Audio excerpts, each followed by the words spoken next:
الحمد لله نحمده ونستعينه ونستغفره ونعوذ بالله من شرور أنفسنا ومن سيئات أعمالنا من يهد الله فلا مضل له ومن يضلله فلا هادي له ونشهد أن لا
আছে ঐতিহাসিক মাহফিলের শ্রদ্ধাভাজন বরেণ্য মাননীয় সভাপতি বিচিত্র মুরব্বিয়ান আহসান তারুণ্যের উচ্ছ্বাস জীবনের গল্প সমাবেশী তরুণ যুব কিশোর মেয়েরা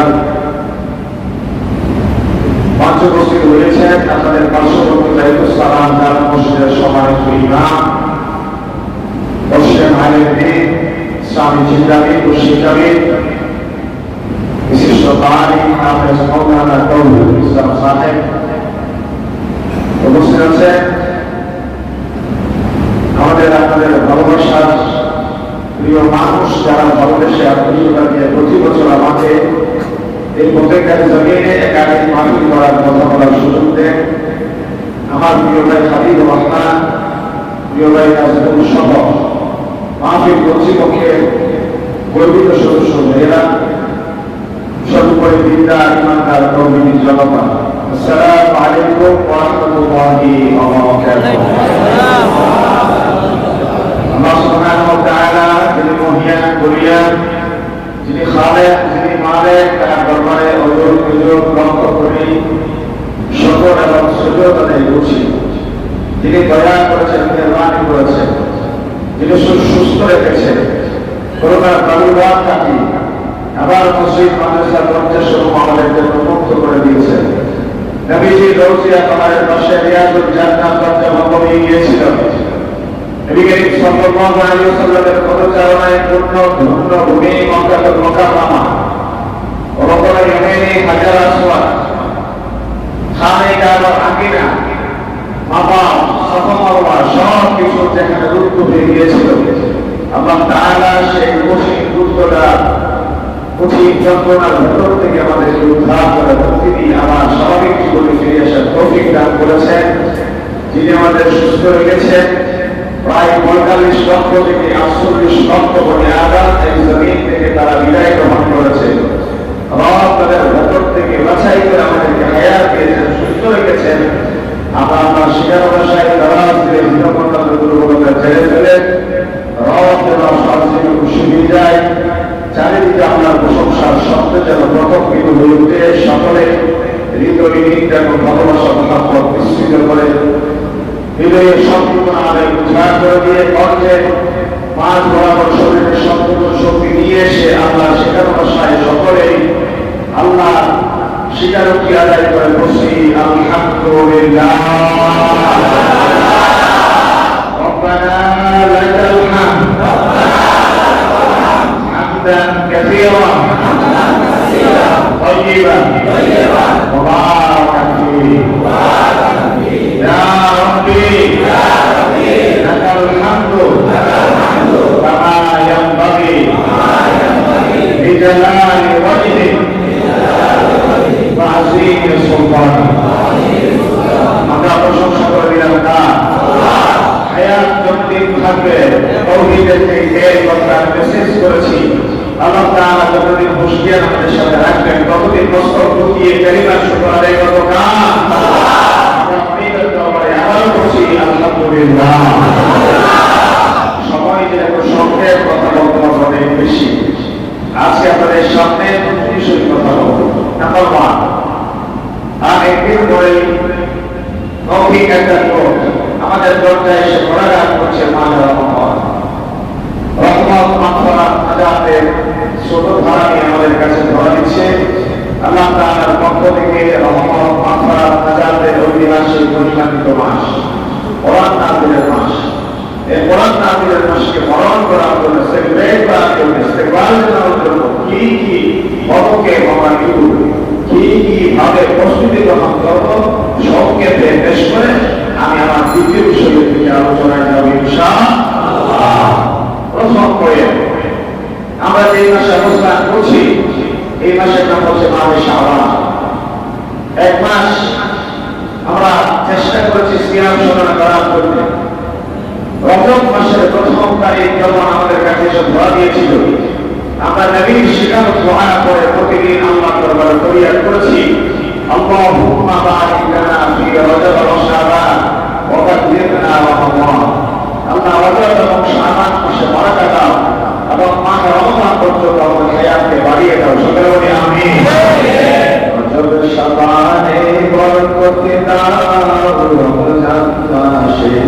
গুনাহ ছড়া রজব শাবানে বরকতে দাও রমজান মাসে গুনাহ ছড়া সপ্তাহ জুড়ে তুমি কল্যাণ দাও তোমার দিনে গুনাহ ছড়াও রজব শাবানে বরকতে দাও রমজান মাসে গুনাহ ছড়াও সকলে আমিন। এই পরিমাণ কিন্তু আকাঙ্ক্ষিত মাস মানে রমজানের কাছে আসছে। এই রমজানকে আল্লাহ তাআলা এতটাই ফজিলতপূর্ণ করেছেন, এতটাই তাৎপর্যপূর্ণ করেছেন। রমজান মাসে একটা ফরজ আদায় করলে পরে অন্যান্য মাসে 70টা ফরজ আদায় করলে যেগুলো সওয়াব অর্থাৎ আমল নামে লিপিবদ্ধ করা হয়, রমজান মাসে একটা ফরজের ব্যাপারে অন্য মাসে 70টা ফরজের সমান সওয়াব আল্লাহ দান করে দেন।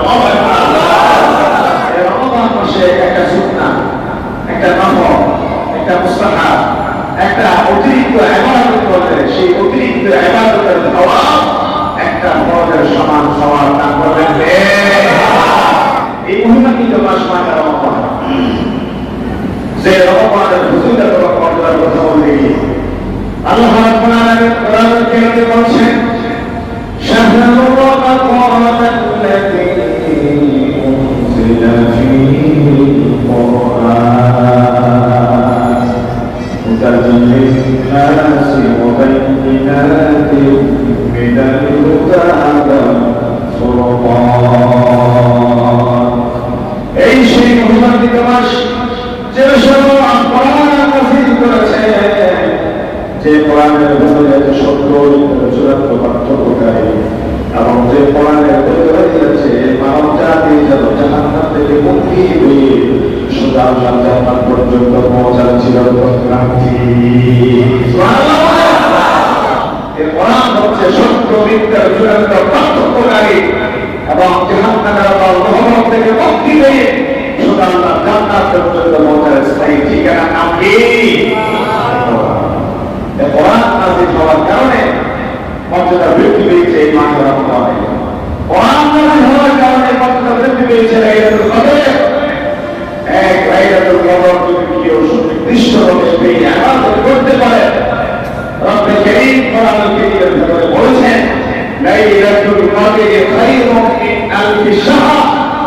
এক রাত লাইলাতুল কদরের ব্যাপারে হাজার মাসের চেয়ে শ্রেষ্ঠ ফজিলত মর্যাদা কথা আল্লাহ নবী সন্নিবেশিত করে দিয়েছেন। সুবহানাল্লাহ। এখানে কত হাজার মাস সেটা সুনির্দিষ্ট করা হয় না। অ্যাটলিস্ট 1000 মাস যদি আমরা ধরে নিই, 1000 মাস সমান 84 বছর 4 মাস। 84 বছর 4 মাস আমরা যারা শেষ নবী বিশ্ব নবী মুহাম্মদ রাসূলুল্লাহ সাল্লাল্লাহু আলাইহি ওয়াসাল্লামের উম্মাহ, আমাদের হায়াত হচ্ছে 60 থেকে 70। আমাদের হায়াত 60 থেকে 70। এই নবীর বলা কথা 60 থেকে 70 বছর হায়াতের পরে এক লাইলাতুল কদর সুনির্দিষ্টভাবে কেউ পেয়ে রাত্রি জাগরণ করে ইবাদত করতে পারে, ওই এক রাতে ইবাদতের ভেতরে রব্বে কারীম আপনার আমার আমল নামায় যোগ করে দিয়ে 84 বছর 4 মাসের ইবাদতের সওয়াব। আল্লাহু আকবার। তাহলে এটা ফজিলত কম না বেশি? কম না বেশি? এই কোরআন নাযিলের কারণে লাইলাতুল কদর ফজিলত। কোরআনুল কারীম এমন একটি কিতাব, বিশ্বনবী বলেছেন ওই জামান অত্যন্ত জামান, সেই জামানকে কোরআনুল কারীমের তেলাওয়াত করা হয়। ওই সিনা অত্যন্ত সিনা, যে সিনার ভিতরে কোরআন জমা আছে, ওই পেট অত্যন্ত পেট, যে পেট থেকে কোরআনের আওয়াজের জন্ম হয়েছে। ওই জমিন অত্যন্ত জমিন, সেই জমিনে কোরআন নাযিল করেছেন। কোরআনের সাথে যাদের সম্পর্ক থাকে, কোরআনের সাথে যাদের সম্পৃক্ততা থাকে, রব্বুল আলামিন তাদেরকে দুনিয়ার জমিনে জীবন থেকে পর্যন্ত মর্যাদা বাড়িয়ে দেন। কোরআনের সাথে যাদের সম্মান, কোরআনের সাথে যাদের অবাধ্যতার সম্পর্ক, তাদের জন্য যদি আকাশ পর্যন্ত হয়ে থাকে, তোমার চুক্তি হয়ে থাকে, রব্বুল আলামিন কোরআনের সম্মানজনক আচরণের কারণে কোরআন চুক্তি জনপ্রিয় থেকে মাটির নিচে তাদেরকে বসিয়ে দিয়ে ছাড়ে। আজকে তসলিমা আসছে কোথায়? আজকে নবী সিদ্দিক কোথায়? আজকে আজকের তাকওয়াওয়ালা কোথায়? যতদিন তাদের বুকে ছিল কোরআনের ইজ্জতের কথা, ততদিন সাহাবী তাদেরকে শ্রদ্ধা করে স্মরণ করে সম্মানের চেয়ার ছেড়ে দিয়েছিল।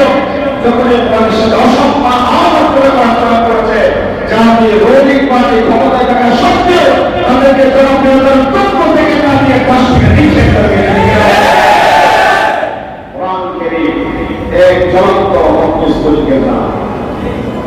আল্লাহ রাব্বুল আলামিন কোরআন কারীমে বলেন, ইন্না কাফাইনাকা মুস্তাহজিন। নবী হে আমার, আপনাকে যারা ঠাট্টা করে, কোরআনের সাথে যারা সম্মানজনক আচরণ করে, জমিনে তাদের বিরুদ্ধে আচরণের জবাব আপনি তাদের তৈরির দরকার নাই।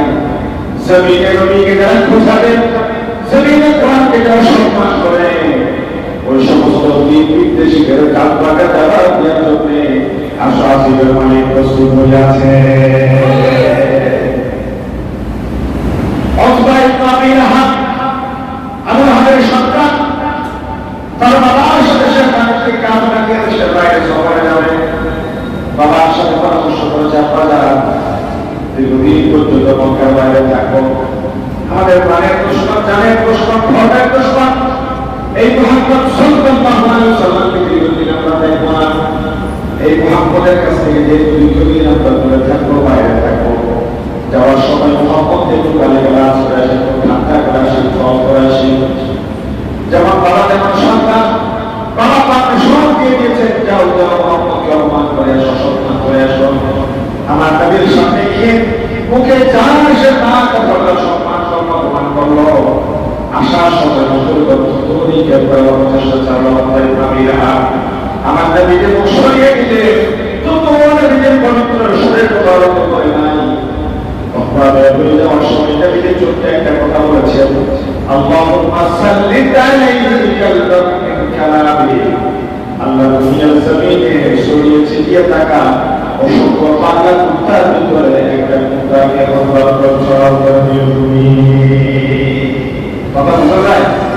জমিনে অসংখ্য পাগলা কুকুর আছে, একটা কুকুরকে তুমি তারপর ছড়াও করে দিও। আমার নবীর দোয়া কি কখনো মিটে যেতে পারে? আমার নবীর দোয়া কবুল না কবুল না? অবশ্যই কবুল। আমার নবীর দোয়া কখনো মিটে যেতে পারে? নবী দোয়া করেছেন, আল্লাহুম্মা সাল্লি আলাইহি কালামি। বাবা সন্তান সফর হয়ে গেছে, সফর থেকে ফেরার পথে গভীর রাতে একটা জায়গায় মাছ আমার এক জায়গায় রেখে তার স্থাপন করল। আবু লাহাব সন্তান উতবার কাছে রেখে বলে, বাবা সফরে বেরোবার সময় মুহাম্মদের কাছে গিয়ে গালিগালাজ করে এসেছো, মুহাম্মদ তোমাকে কিছু প্রতিক্রিয়া কি দেখিয়েছে? হ্যাঁ বাবা, আসার সময় একটা কথা বলেছে, আল্লাহুম্মা সাল্লি আলাইহি কালামি। আল্লাহ দুনিয়ার জমিনে ছড়িয়ে ছিটিয়ে থাকা একটা কুত্তাকে তাহলে ছড়াও করে দিল। উতবা এই কথা বলার পর আবু লাহাব ভয়ে ভীত সন্ত্রস্ত হয়ে গেল। এটা কোনো মানার গল্প নয়, এটা কোনো কাহিনী নয়। আমার নবীর সম্মান ভালোবাসা কিভাবে পেয়েছে দেখে। একটা পর্যায়ে মা এক জায়গায় স্টোর করলো, মায়ের চারিপাশে সমস্ত শরীর সামর্থ্য ভক্তদেরকে সাহিত্য করলো। উতবা ইবনে আবী লাহাবকে মার যে বিশাল স্টোর, মায়ের স্টোরের জায়গা দিল ঘুমানোর জন্য। রাত্রিবেলায় পাহাড়িও এক হিংস্র জন্তু জানোয়ার মা এসে সমস্ত ঘুমন্ত মানুষের নাকের উপরে ঘাত দিল। বুঝতে পারলো এই ঘুমন্ত মানুষের ভিতরে উতবা নেই। এক রাত মালের উপরে আরোহণ করলো, যখন ওই নাকের কাছে গেল আর এই মাগের রোজা বাকি না, এই সেই বিশ্বাস প্রস্তুত। উতবা ইবনে আবী লাহাব, উতবা ইবনে আবী লাহাবের এই ঘুমন্ত শরীরকে টেনে হেসে ছিঁড়ে ফেলে রক্তাক্ত করে ছিন্ন বিচ্ছিন্ন করে পাহাড়ের জগৎ থেকে আসা মা খাওয়া পাহাড়িয়ে জগতে ফিরে গেল। সুবহানাল্লাহ। ওই জমিনে আমার নবী সেটা সম্মানজনক আচরণ করলেন, বিদ্রুপাত্মক আচরণ করলেন। আমার নবী প্রতিশোধ নেওয়ার দরকার হয় না। নবী অসম্মানের জবাব দেওয়ার জন্য প্রস্তুত হয়ে আছে।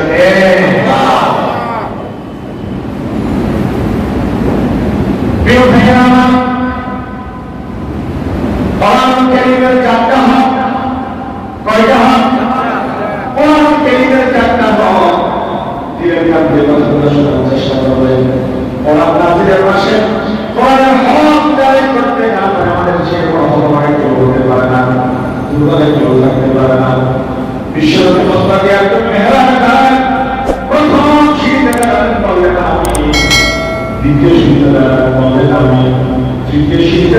বললেন আমি সাহাবায়ে কেরাম প্রশ্ন করে ইয়া রাসূলুল্লাহ জীবনে কোনদিন তো আপনি সিঁড়িতে দাঁড়িয়ে জোড়া পতাকালীন সময়ে আমিন আমিন আমিন বলতে শুনি নাই, আজকে কি কারণে আপনি একবার নয় দুবার নয় তিনবার আমিন বললেন? নবীজি জবাব দিয়ে দেন, এই মাত্র তুমি আমিনের সময় কেন বলে কেন? মাঝে আমার মনের মতো গুরুত্বপূর্ণ অভিমান্বিত ফজিলত করতে আমার আচার জীবন দশায় আসলো। রমজান মাসের সব মাসের সিয়াম সন্ন্যার বেতন কোরআন তেলাওয়াতের বেতনে সালাতুল তারাবির বেতনে সালাতুল ইফতারের বেতনে ইফতারি সেহরি আদায় সম্মানজনক আচরণের বেতনে নিজেকে গুনাহমুক্ত করতে পারল না। আল্লাহ রাব্বুল আলামিন ওই ব্যক্তির জীবনকে অভিশপ্ত বলে ঘোষণা করেছেন। আর আমি নবী জিবরিলের পক্ষ থেকে কবুল করে নিয়ে বললাম আমিন।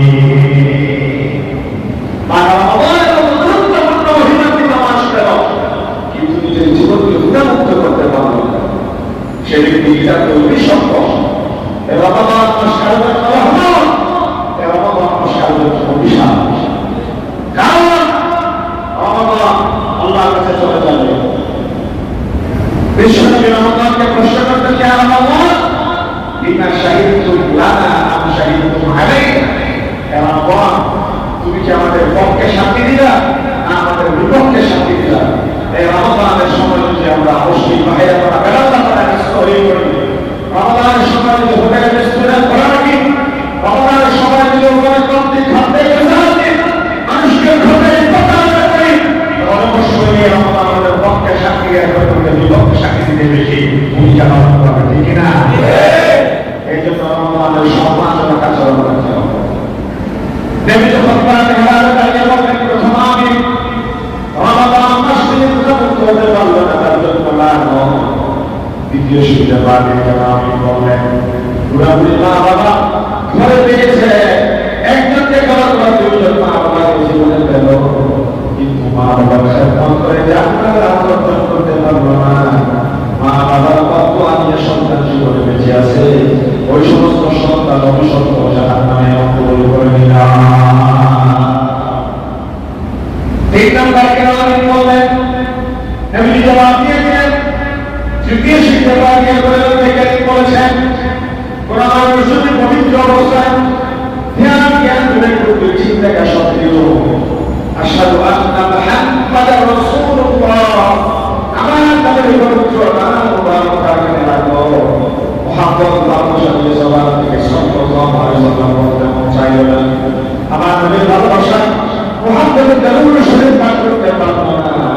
নবীর ভালোবাসা যারা আমল করে না, এই যারা বলেন করবে না, জিবরিল আমিন তাকে তার নাম দিয়ে সুবহান দিয়েছেন, আমি আল্লাহ কবুল করে নিলাম। কথা মনে থাকবে? কথা বুঝা যায়? এই কথাগুলো মনে থাকবে?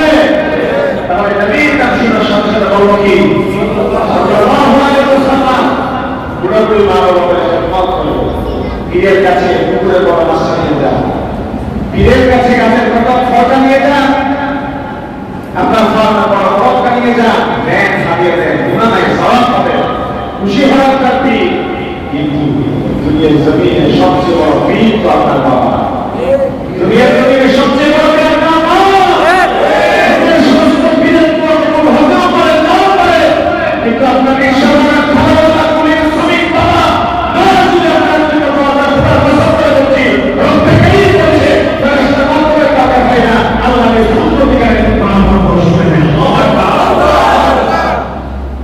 এই জন্য গাছের প্রধান ফলটা ছিলেন পুকুরের অবস্থা নিয়ে মা বাবা থেকে দেখে খাবো না, আমের থেকে আম, আমের থেকে তরমুজ, আপেল না সত্যি লাগিয়ে গোলাপ মাইয়ের খাইবে, মাইয়ের কোথায় যন্ত্র নাই, টাকা আবার আস্তে আস্তে ছিঁড়ে দেন, মায়ের মাথায় একটুখানি সেল দিয়ে দেন, বাবার পেটে দেওয়া মেয়ের ভিতরে একটুখানি বেশি লাগিয়ে দেন, বাবার বাড়িগুলো খিলানো করে দেন, বাবার ঘাটটা কিনে দেন, বাবার শরীরে কিছু খাইতে একেবারে পছন্দ করে বলছি, আল্লাহ রাব্বুল আলামিনের আরশ খুশি হয়ে যাবে।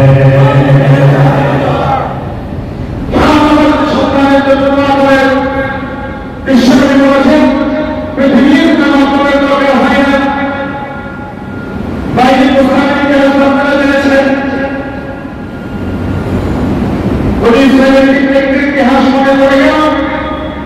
গুহার গান থেকে পছন্দ করতে পারে যুবক সমস্ত শক্তি একত্রিত করে চেষ্টা করল গুহার সরাতে পারছে না, কোনোভাবে সরাতে পারছে না। টেলিফোন গাড়ি গেছে, রাস্তায় ওয়াইফাই নাই, ব্রডব্যান্ড কানেকশন নেই, কিছু নেই, কারোর সাথে যোগাযোগের ব্যবস্থা নেই। ইন্টারনেট এক জায়গায় ওরা সহায় মিলে অনেক ধরনের হাত করে আল্লাহ এক বছর করে আমার এক সন্তানের চাচাতো ছিল, আমি তার পাগল ছিলাম, পাগল ছিলাম, দেওয়ান ছিলাম। আমার চাচাতো আমি কারা কথা বললাম। একদিন আমার চাচাতো আমার কথা করে বললেন, যেদিন তুই 100 মুদ্রা আমার হাতে দিতে পারবি ওই দিনের প্রস্তাবের কাজ করে যাব।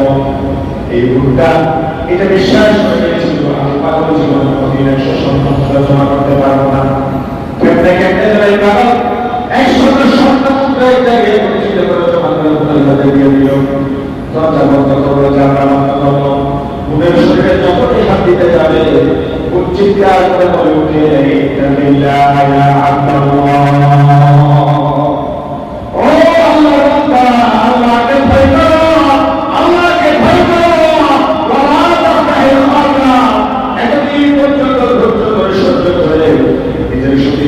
সংরক্ষণ করে এসেছি, আমার শত্রুদের মোহনটা তুমি শেষ করে দিও না।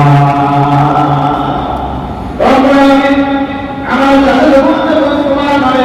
আমাকে ভয় গেল, লাভ দিয়ে চলে গিয়েছিলাম, হারিয়ে গিয়েছিলাম। সেই সত্যিকার অর্থে তোমাকে ভয় করে নিজেকে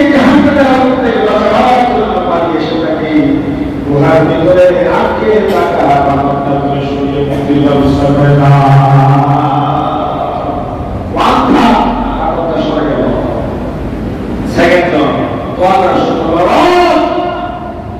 আমি ছিলাম একজন রাখাল, এটা বুখারীর হাদিস,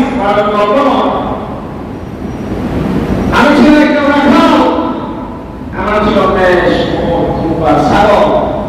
সারাদিন আমি 4 কিলোমিটার চলাতাম। সন্ধ্যায় এই মুখে ছাগলের দুধ দোহন করে আমার ঘরে থাকা বুড়াবুড়ি মা বাবার জন্য খাবার হিসেবে নিয়ে আসতাম। একদিন আমার ছাগল আমার চুপের সীমানা ছাড়িয়ে অনেক চলে গেল, তাদেরকে কচ্ছরে নিয়ে আসতে অনেক রাত হয়ে গেল, দুধ দোহন করতে দেরি হয়ে গেল। আমার মা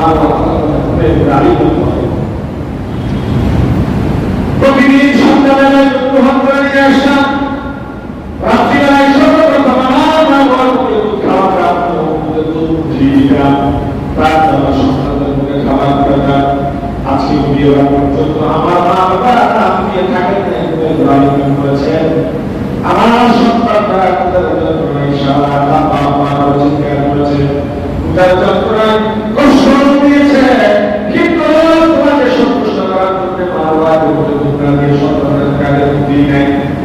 আমার মা বাবা যদি তোমার সন্তুষ্টির জন্য করে থাকি, এইগুলা মুখে আজকে টাকা বাবাটা সরিয়ে এই মুখে পড়ার ব্যবস্থা করে না।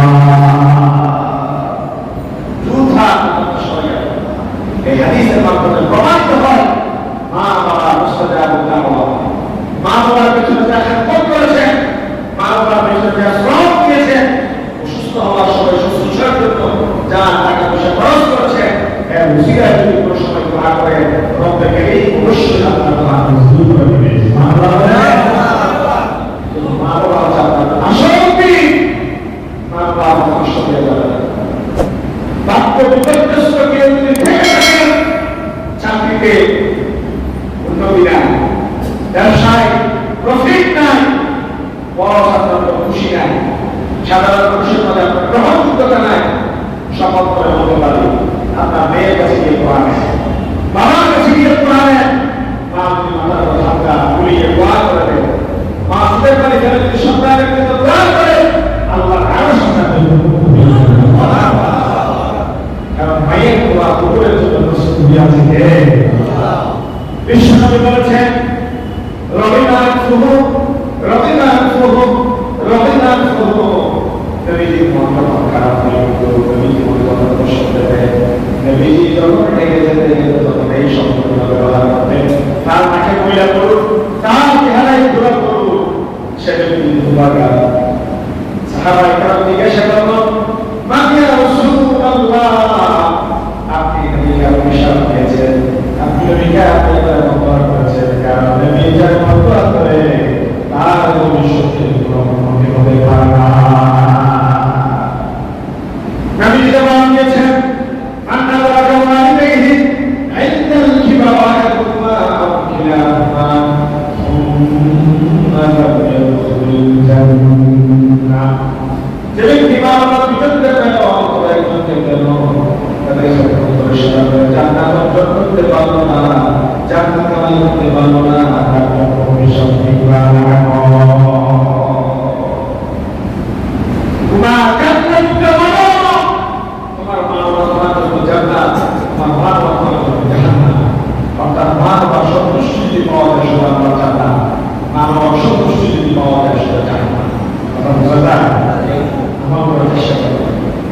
রমাদান মাস গুরুত্বপূর্ণ মাস রমাদান মাসে ফজিলতুল কথা 3 নাম্বার কথা আছে রমাদান মাসে যদি একটা রোজা রেখে কেউ যদি 2,000 সওয়াব পেতে চান তাহলে অবশ্যই আপনি রোজাদারকে ইফতার করাবেন একজন রোজাদারকে আপনি ইফতার করাবেন বিশ্বনবী বলেছেন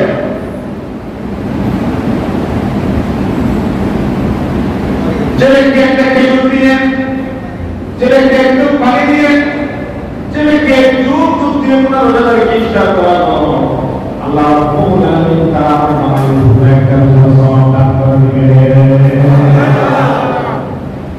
একটা খেজুর একটু পানি একটু দুধ এই তিনটা যে একটা যদি কেউ রোজাদারকে ইফতার করায় তার মানে যারা গরিব যাদের সামর্থ্য নাই তাদেরকে বলা হয়েছে বিশ্বনবী বলেছেন মান রাশবা সাইমান সাকাহু আল্লাহু মিন হাউদি শারবাতান লা ইয়াসমাউ হাত্তা ইয়াদখুলা জান্নাহ নবী বলেছেন যদি একজন রোজাদারকে তৃপ্তি সহকারে ইফতার করা পরিতৃপ্ত হয়ে যে কেউ রোজাদারকে ইফতার করে আল্লাহ রাব্বুল আলামিনের হাবিব করে হযরত মুসার পানির গ্রান্টি দিয়েছে বিশাল নিয়ামত আলোচনা করেছি আমি প্রত্যেকটা আলোচনায় এই হাদিসটা বলার চেষ্টা করেছি কোন রোজাদার ইফতার না যার যত সামর্থ্য আছে একজন মানুষ হেঁটে যাচ্ছে ঘরে বসে আমরা দেখতে কিছু নিয়ে যান একটু পানি নিয়ে যান আসাম করেছে সাথে সাথে ইফতারের খারাপ বসে যাবে অথবা আমাদের আগে ইফতার নাড়াচাড়া করবে আল্লাহ এই বিশ্ব থেকে ফেরেশতাদের দিয়ে হাসে ফেরেশতাদের দিয়ে এই কথা স্মরণ করিয়ে দেন দেখো দেখো আমার বান্দার হাতের শক্তি আছে মুখে রুচি আছে পেটে ক্ষুধা আছে চোখে বুদ্ধি আছে এই খাবার পরে হাতে উঠাইতে পারে দাঁত দিয়ে ছিটিয়ে খেতে পারে তারপরে খাচ্ছে না খাবার খাবার আমার দৃষ্টি বসে থেকে সে গ্রহণ করছে না এখন পর্যন্ত মসজিদের মিলাদ থেকে মসজিদের আজান কথা আমি আমার নির্দেশ না থাকি আছে না এই জন্য রোজাদারের খুশি বিস্ময় বিফরহাতা ফরহাতুন ইনদা ফিতরিহি ওয়া ফরহাতুন ইনদা লিকা'i রাব্বিহি রোজাদারের জন্য দুটো আনন্দের সময় একটা সময় হলো ইফতারের সাথে নিয়ে যখন রোজাদার খাবার না ছাড়া হবে তখন তার হবে কোরআন দেখা যায় আমার মালিক আমার খালেক তার নির্দেশ আসে নাকি বলে আমি এখন খাবার খাচ্ছি না নিশ্চয়ই আমি আমাকে ভয় করে খেতে পারছি না আমাদের মহিলাতে আমার আমার ইসলামে এই পুরস্কার দান করবে নামাজের পুরস্কার দিয়ে হবে ফেরেশতার মাধ্যমে হজ্জের পুরস্কার দিয়ে হবে ফেরেশতার মাধ্যমে যাকাতের পুরস্কার দিয়ে হবে ফেরেশতার মাধ্যমে একমাত্র রোজার পুরস্কারের কথা ঘোষণা করেছেন রব্বি করিম আস-সাবরি ওয়া আজিজি বিহি আল্লাহু আকবার বান্দা রোজা রেখেছে আমার করতে রোজার প্রতিদান দিতে আমি নিজে আল্লাহ অথবা আমি নিজেই প্রতিদান দিব সুতরাং যদি কোনো মানুষের জন্য ফেরা কোনা হয়ে যায় ওই বান্দা জ্ঞান ভয় আছে নাকি ওই বান্দার মনে কোনো শঙ্কা আছে নাকি বান্দা মনে কোনো ভয় না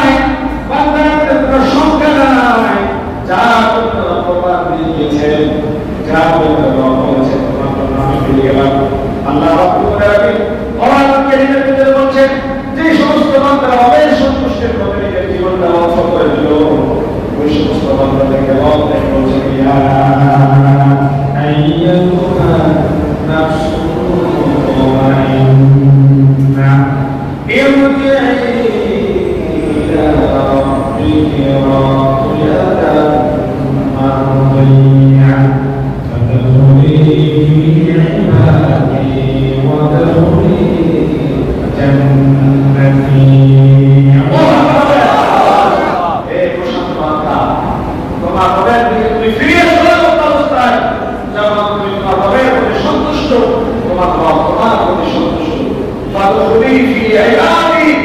আমার বান্দা আমার কাছে আসবে জান্নাতি আমার বান্দা আমার জান্নাতে প্রবেশ করবে সুবহানাল্লাহ। আপনি আমি সকলে চাই যে আমরা নবী ওই উম্মত হবে, আল্লাহর বান্দা হবে, চাই কি চাই না? চাই কি চাই না? সকলেই চাই, কিন্তু শর্ত আছে আমার নবী আমাদেরকে উম্মত বলে পরিচয় দিচ্ছে কিনা সেটা দরকার আছে না? নবী যদি উম্মত বলে পরিচয় না দেয়, আমি আপনি যদি পাগল হয়ে যায়, এই পাগলামি কোনো মূল্য আছে? একটা গল্প করেছিল, এই এলাকার তিনি সবচেয়ে প্রভাবশালী মানুষ, ধরে নিলাম এলাকার মেয়র যিনি, মেয়ের সকল মেয়ের সাথে এলাকার পাগলা থেকে ভবন করে ফেলে ছিলেন নাকি, যাদের শেষ ঠিক নাই, যাদের মেধা বুদ্ধি প্রখরতার মুখ পেয়েছে, যাদের বোঝাপড়ার সম্পত্তি, যাদের চলাফেরার ব্যাপারে ইম্প্যালেন্স, এই ধরনের একটা ভবন করে ফেলে যুবক এসে বসে খতিবকে বলছে, হুজুর আগামী শুক্রবার রাত্রিবেলা রোজা 7টাতে আপনি আমার বিয়েতে ভবন ক্লাবে হাজির হবেন। এখন হুজুর তো আসলে এই পাগলকে আপনি বিয়ে করবেন, এবং আরো বলেছে, হুজুর আপনি জানেন কার সাথে আমার বিয়ে হচ্ছে? এই এলাকার মেয়র মন্ডলের যথেষ্ট মেয়ের সাথে আমার বিয়ে হচ্ছে। বড় প্রস্তুত, ক্লাব প্রস্তুত, দিন তারিখ ঠিক, সব কিছু ঠিক, আমার বিয়ে শুক্রবার। তবে একটা শর্ত, যদি মেয়র মহোদয় দয়া করে আপনার মেয়েটা আমাকে দেয়, যদি মেয়র মহোদয় দয়া করে মেয়েটা আমাকে দেয়, তাহলে বিয়ে ঠিক আছে, তাহলে বড় ঠিক, ক্লাব ঠিক, দিন তারিখ ঠিক, মেয়র মহোদয় অথবা মেয়ের বাবা যদি এই বালককে মেয়ে না দেয়, আদৌ কি বিয়ে হওয়ার সম্ভাবনা আছে? এটা তো এক বেশি সিদ্ধান্ত, ওয়ান সাইড ডিসিশন। কিন্তু আমরা সকলেই চাই আল্লাহ আমাদেরকে বাংলাদেশে কবুল করুন, নবী আমাদেরকে কবুল করুন, কিন্তু আল্লাহ কাদেরকে কবুল করবেন সেই কথা এই আয়াতে বলছেন, ইয়া আইয়াতুহান নাফসুল মুতমাইন্না, হে প্রশান্ত আত্মা, তোমার জীবন, তোমার যৌবন, তোমার ব্যবসা, তোমার বাণিজ্য, তোমার দর্শন, তোমার চিন্তা পৃথিবীর অন্য কোনো বিরাট জন্য নয়, নেতার জন্য নয়, একমাত্র তোমার রহমতের উপর দাঁড়িয়ে দাও। রহমতকে বলছে বান্দা, আমার জন্য তুমি মানব হয়ে গেছ, আমি তোমার জন্য প্রমাণ হয়ে যাবো।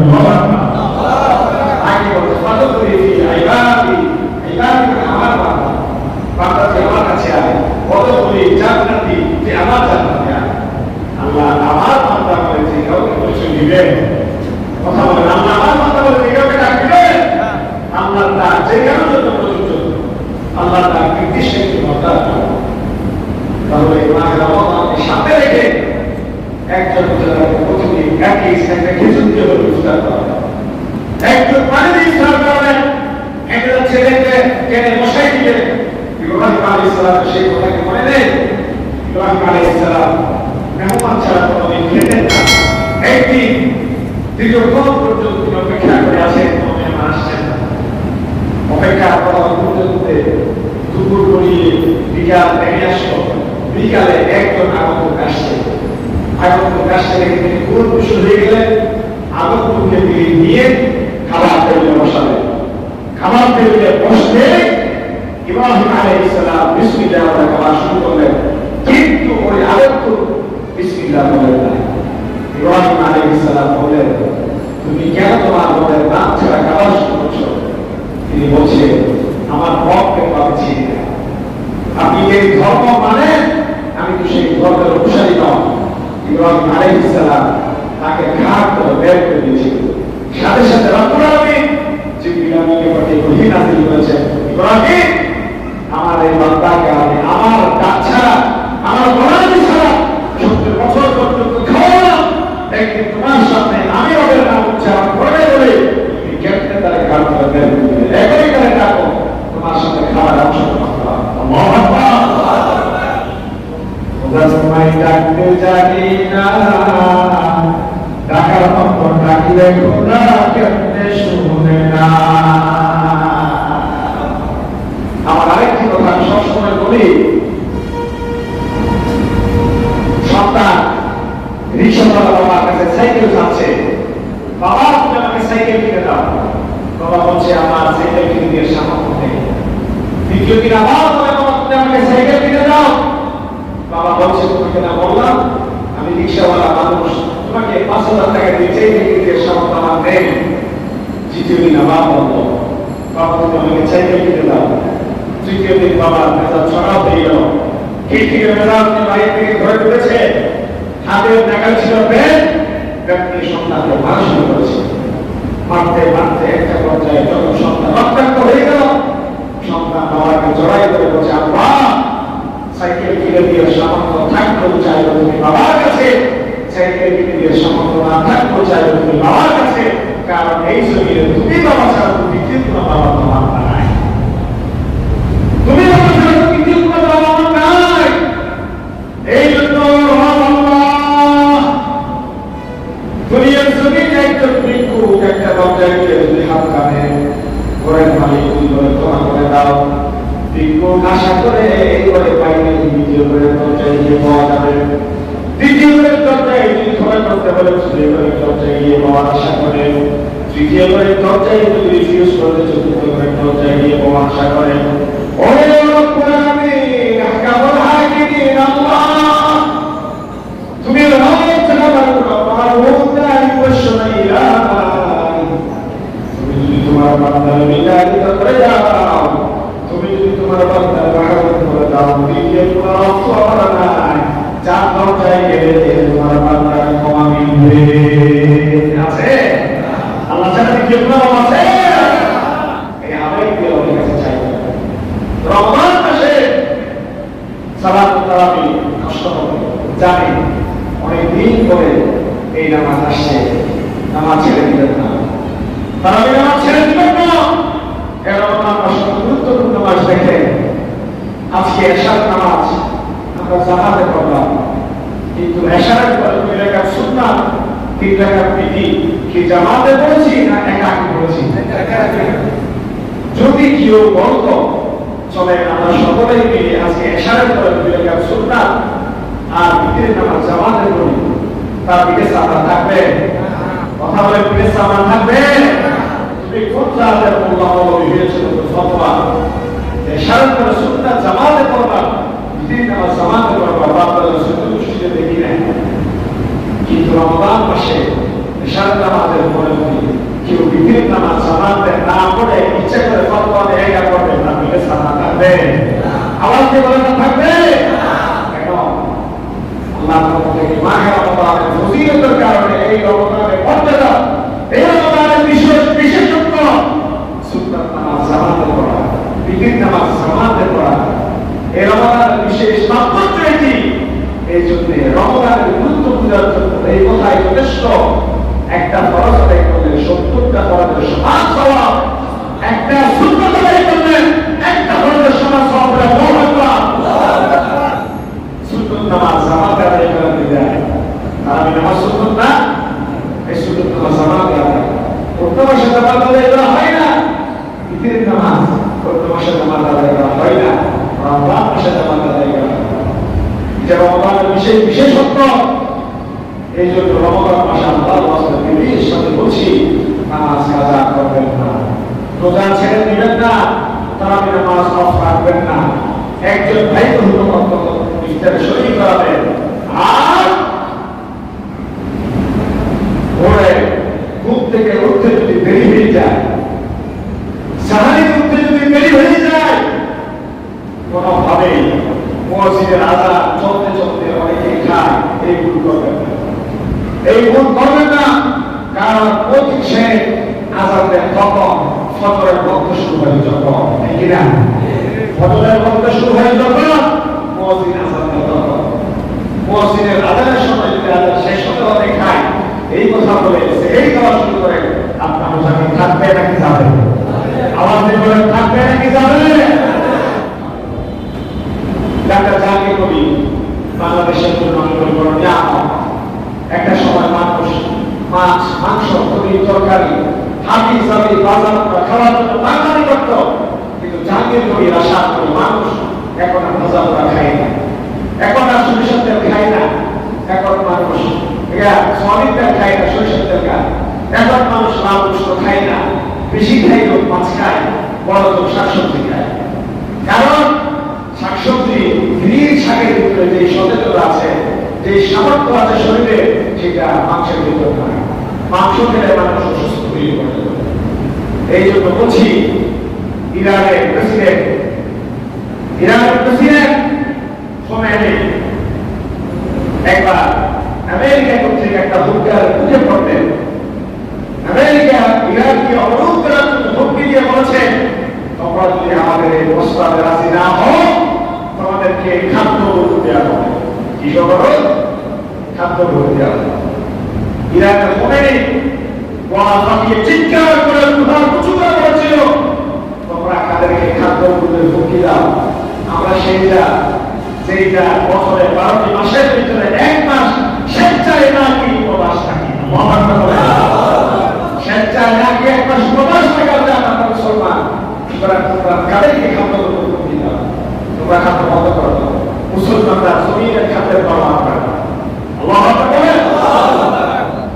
বিশ্বনবী বলেছেন, لو أنكم تتوكلون على الله حق توكله لرزقكم كما يرزق الطير تغدو خماسا وتروح. যদি পৃথিবীর মানুষ আল্লাহকে ভয় করার মতো ভয় করত, আল্লাহর উপর বিশ্বাস করত, অবশ্যই তাদেরকে এইভাবে জিকিরের ব্যবস্থা করতে, যে খালি পেটে আমার বাসা থেকে দিন থেকে পশু পাখিরা খালি পেটে বের হয়ে সন্ধ্যায় পড়া পেটে ফিরে আসে, তেমনি দুনিয়ার নাম মানুষকে আসমানের জিকিরের ব্যবস্থা করে বিশ্বনবী বলেছেন, মান লাযিমা ইস্তিগফার, যে ব্যক্তি ইস্তিগফারকে তওবাকে নিজের জন্য আবশ্যক করে নেবে, আল্লাহ রাব্বুল আলামিন তার জন্য কিছু বিষয় রেখে দিবেন। জাআলাল্লাহু লাহু মিন কুল্লি দিকিন মাখরাজা, বান্দাকে এমন জায়গা থেকে রিজিকের ব্যবস্থা করবে সে কেন পাবে না, কখনো করতে পারবে না। শুধু রিজিকের ব্যবস্থা করবে তা কিন্তু নয়, বান্দার পেট যখন ঠিক হয়ে যায় তখন পেটের নিশ্চয়তা দরকার হয়। আল্লাহ রাব্বুল আলামিন বলেছেন, ওমিন কুল্লি হামিন ফারজা, পেটের নিশ্চয়তার সাথে সাথে পেটের নিরাপত্তার ব্যবস্থা করবেন কে? ইস্তিগফার যদি কেউ করে, তওবা যদি কেউ করে, আল্লাহ তার পেট এবং পেটের নিশ্চয়তার ব্যবস্থা করবেন। সুবহানাল্লাহ। কোরআন কারীমের ভেতরে আপনি বলেছেন, ফালিয়াবুদু রাব্ব হাদাল বাইতিল্লাযী আত'আমাহুম মিন জু'ইন ওয়া আমানাহুম মিন খাউফ। কিছুদিন আগে যখন টেলিভিশনে একটা রিপোর্ট দেখেছি, আফগানিস্তানে কিছু কিছু মারা তাদের পুত্র পুত্র সন্তানকে বিক্রি করে দিচ্ছে কেবল 2 বেলা খাবারের প্রয়োজনে। 2 বেলা খাবারের প্রয়োজনে পুত্র পুত্র সন্তানকে মারা বিক্রি করে দিচ্ছে। এই ইতিহাস পৃথিবীর ভাষায় আগে কখনো দেখে না। অথচ আজ থেকে 1000 বছর আগে আল্লাহ তাআলা বলে দিয়েছেন, ফালিয়াবুদু রাব্ব হাদাল বাইত, পৃথিবীর মানুষ যদি এই ঘরের মালিকের গোলামি করত তাহলে তাদেরকে আল্লাযী আতা'আমাহুম মিন জু', ক্ষুধার সময় খাদ্য দিতে, ওয়া আমানাহুম মিন খাউফ, ভয়ের সময় নিরাপত্তা দিতে। ঠিক কিনা? ভয়ের সময় নিরাপত্তা দিয়ে, ক্ষুধার সময় খাদ্য দেওয়ার বিষয়টা কার? আল্লাহ। সত্য একটাই, গোলামি করতে হবে কার? আল্লাহ। আপনি বলেন গোলামি করবে কার? আল্লাহ। জমিনে ঘূর্ণিঝড়, টর্নেডো, ভূমিকম্প, আইলা,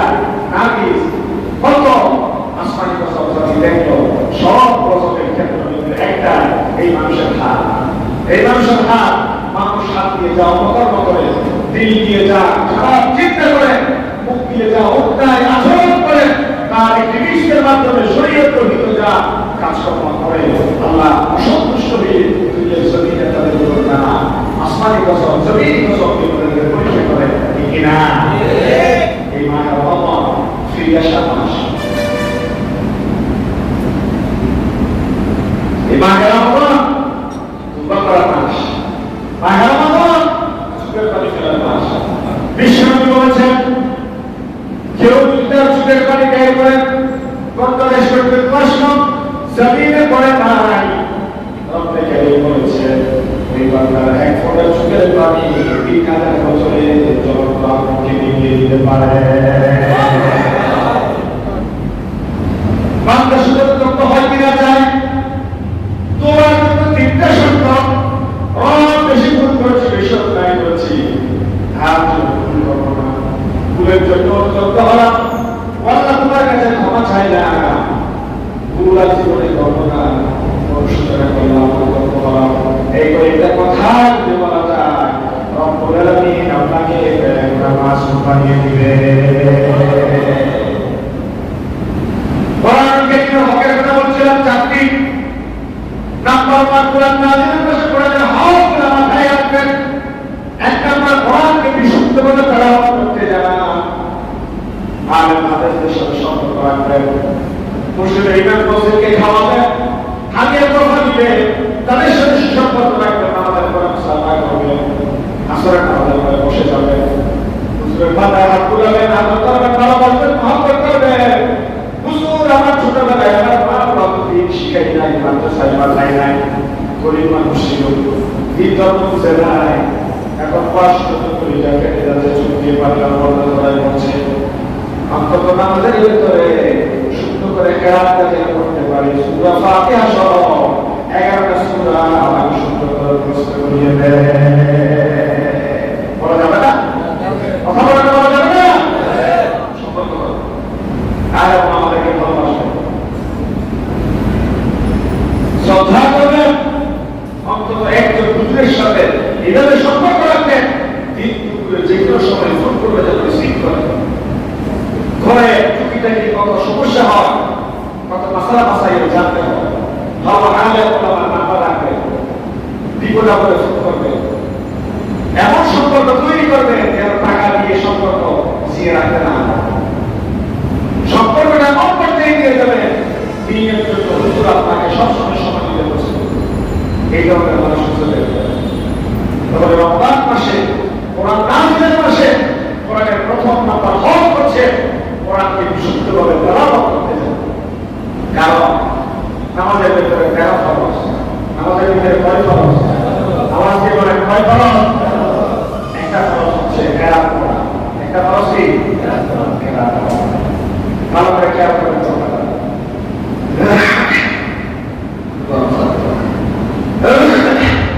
কেরাত পড়া ফরজের ভিতরে কেউ যদি বলে কুল হুয়াল্লাহু আহাদ, এই যে বরকত দিয়ে কুল অর্থ হচ্ছে বলু, বলো, সে, ছোট নাম দিয়ে কুল শব্দের অর্থ হচ্ছে খাও, ইট, ছোট নাম দিয়ে কুল অর্থ হচ্ছে খাও, বড় নাম দিয়ে কুল অর্থ হচ্ছে বলো। আল্লাহ তাআলা হচ্ছে কুল হুয়াল্লাহু আহাদ, নবীজি হে আমার আপনি বলেন আল্লাহ এক, কিন্তু আপনি সারা জীবন পরে খাও আল্লাহ এক, তাহলে আল্লাহর বড় আর আপনার খাওয়া কি সমান? আওয়াজ দিয়ে বলেন না সমান? নামাজের ভিতরে দুই ধরনের ভুল হয়, একটা নামাজের জমি যে ভুলের কারণে নামাজ শেষ, আর একটা নামাজ খফি হালকা ভুল, সামান্য ভুল, নামাজ শেষ হয় না। আল্লাহ ক্ষমা চাইলে ক্ষমা করে দেন। এই নাহানের জমি এক অর্থের জায়গায় আরেক অর্থ হয়ে যায়, এক শব্দের জায়গায় আরেক শব্দ হয়ে যায়, কোরআনের অর্থ চেঞ্জ হয়ে যায়, নামাজ ভেঙে যায়। তাহলে আল্লাহ বলেছেন এক অর্থ, আপনি বলেছেন আরেক অর্থ। এই জন্য নামাজের ভিতরে শুধু কেরাত পড়া ফরজ নয়, বিশুদ্ধ কেরাত পড়া ফরজ। কথা বুঝতে পারেন? এই জন্যে রমজান মাস কোরআন নাযিলের মাস। সিদ্ধান্ত নেবেন এখন থেকে কে তাফসীর করবে, কে হাদিস শেষ করবেন, কে কোন লেখক ইসলামী সাহিত্য করবে। এখন থেকে সিদ্ধান্ত নেবে। বাংলাদেশে অসংখ্য তাফসীরের কিতাব আছে, হাদিসের সারা সুবহা ব্যাখ্যা গ্রন্থ আছে। ইসলামিক ফাউন্ডেশন থেকে আপনারা বইগুলো সংগ্রহ করবেন।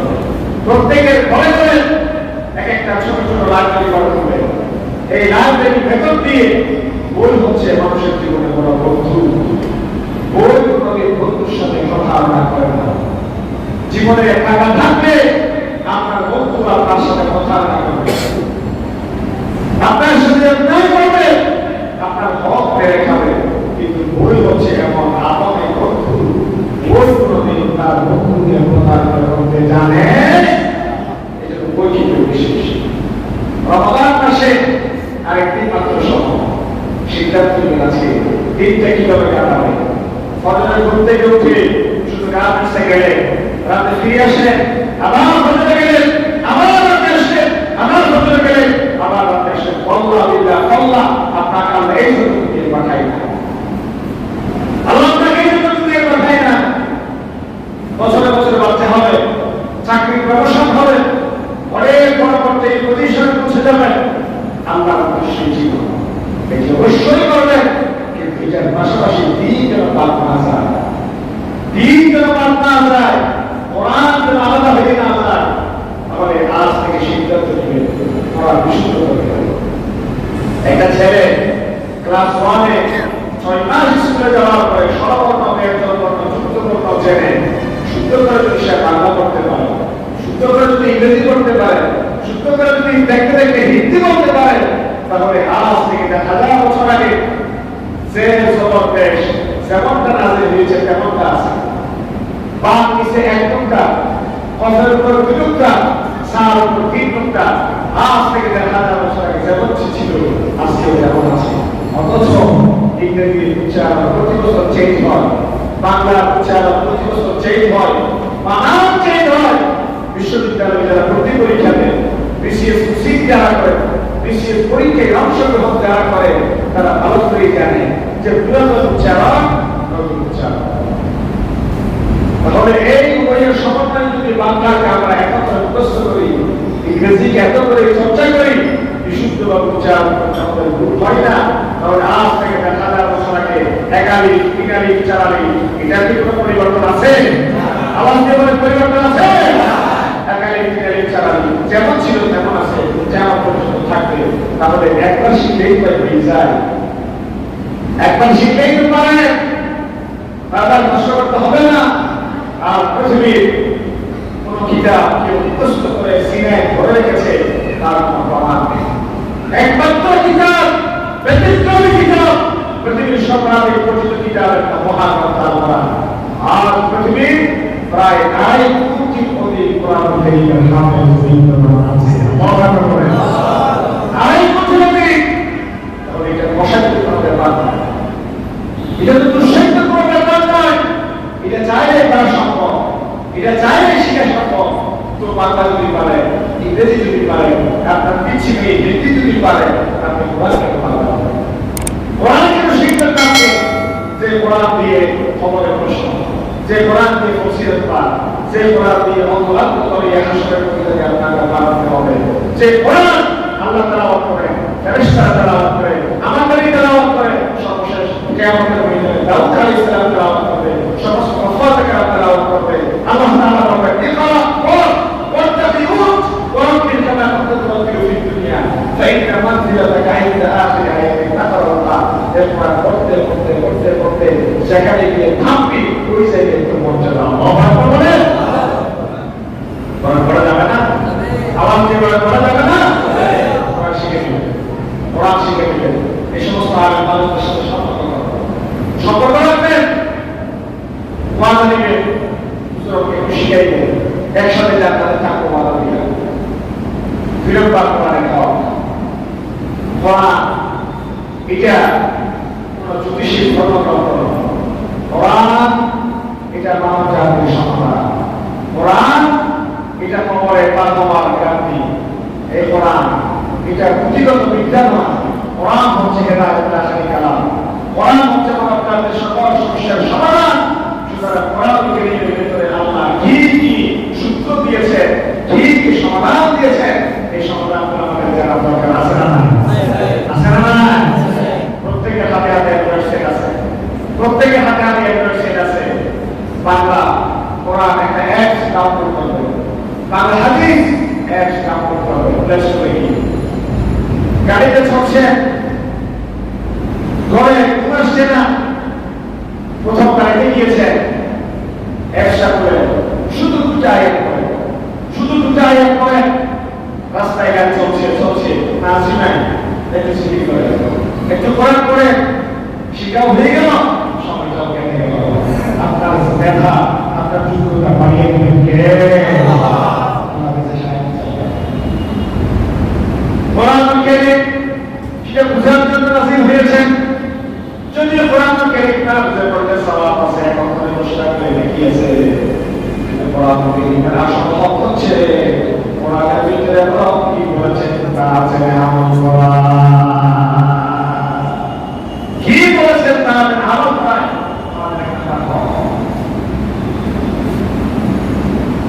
কোরআনের তিন নাম্বার, এক নাম্বার কোরআন তেলাওয়াত করা, দুই নাম্বার কোরআন তেলাওয়াতের অর্থ জানা, তিন নাম্বার যা জেনেছে তার উপর আমল করা। সুদ হারাম এটা জানার পরে সুদের কাছে যাওয়া যাবে, বেবিচার হারাম, জেনা হারাম, ওজনে করতে হারাম, খাদ্যে রেজাল্টে হারাম, পরকিয়া করা হারাম, নামাজ কাজা করা হারাম, ছেলের বিয়েতে যৌতুক দিয়ে হারাম, মেয়ের বিয়েতে রক্ত দিয়ে নাচা হারাম। এসব কিছু যারা আমাদের আর করা যাবে, কথা বলা যাবে। মুসলমান যদি হয়ে থাকে, মুসলমান যদি হয়ে থাকে শরীরের দৈহিক কোনো কাজ করা যাবে না। ইসলাম হচ্ছে এমন একটা বৃক্ষের নাম, একজন বৃদ্ধ মানুষ ত্যাগ করি, একজন বৃদ্ধ মানুষ ত্যাগ করি, ছেলেরা তার গোসল দিয়েছে, গরম পানি ঠান্ডা পানি মিক্স করে। আচ্ছা আপনারা বলেন, একজন লাশের উপর যদি টাটকা গরম পানি ঢেলে দিয়ে সামরা জলসে দেওয়া হয়, বৃদ্ধের পক্ষে প্রতিবাদ করা কি সম্ভব? আওয়াজ দিয়ে মনে সম্ভব? একজন বৃদ্ধের উপর যদি একদম বরফ করা ঠান্ডা পানি ঢেলে দেওয়া হয়, তাহলে তাও কি প্রতিবাদ করা সম্ভব? এটা কথা বলেন, সম্ভব নাকি? তাহলে ডানে করা, বামে করা, কাত করা, শোয়ানো, বসানো, যেমন ইচ্ছা তেমন তা করে। লাশের পক্ষে আমাকে গরম দিও না, ঠান্ডা দাও, আমাকে ঠান্ডা দিও না, গরম দাও, এই কথা বলা, প্রতিবাদ করার ভাষা যেমন নাই, যোগ্যতা যেমন নাই, যে আল্লাহর পক্ষ থেকে ইসলাম নামক এই বিধান যেমনটা নাযিল হয়েছে, কোরআন কারীম আল্লাহর আইন যেমনটাই উল্লেখ করা হয়েছে, প্রকৃত মুমিন মুসলমান আল্লাহর আইনের বিরুদ্ধে আঙ্গুল উত্থান করতে, আল্লাহর আইনের বিরুদ্ধে চলার মতো কোনো চিন্তা আদর্শে সে নিজেকে নিযুক্ত করতে পারে না। ঠিক আছে বলে একজন ত্যাগ করে যাবে, তার মুসলের সময় সে কোনো প্রতিবাদের ভাষা রাখে না, প্রতিবাদ করার যোগ্যতা রাখে না।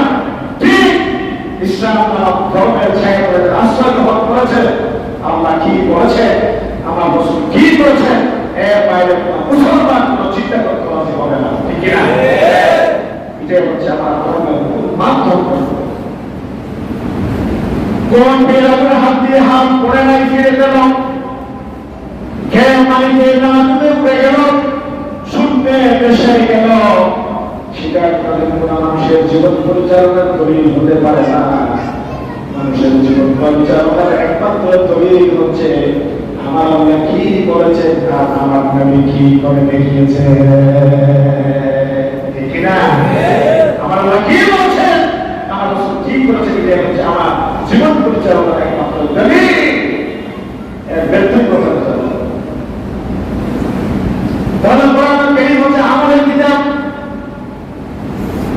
মসজিদের ইমাম সাহেব ওনার পুত্র সন্তান দরকার, অথবা ওনার পুত্র সন্তান দরকার, আমাদের ভিতরে থেকে হাত ধরে দোয়া করছেন, আমার একটা পুত্র সন্তান দাও।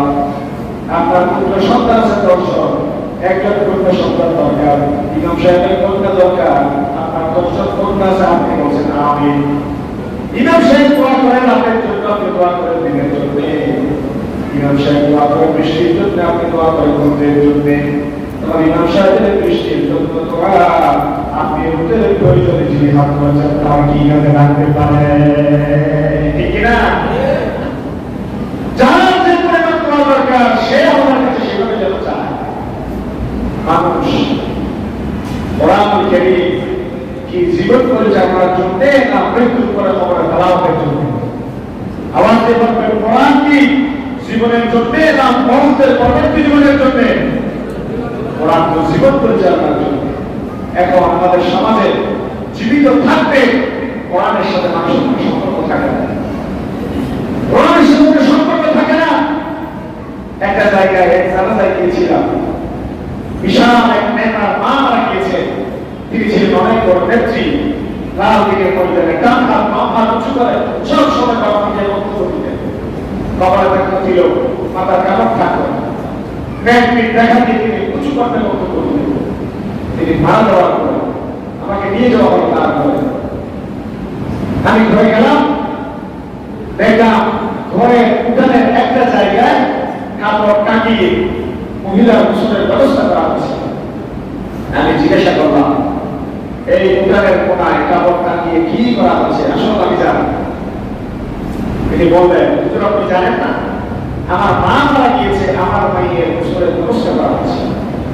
আমি বললাম, গোসলের ব্যবস্থা করা হচ্ছে বুঝলাম, আপনি বাইরে কাপড় টাকিয়ে রাখছেন।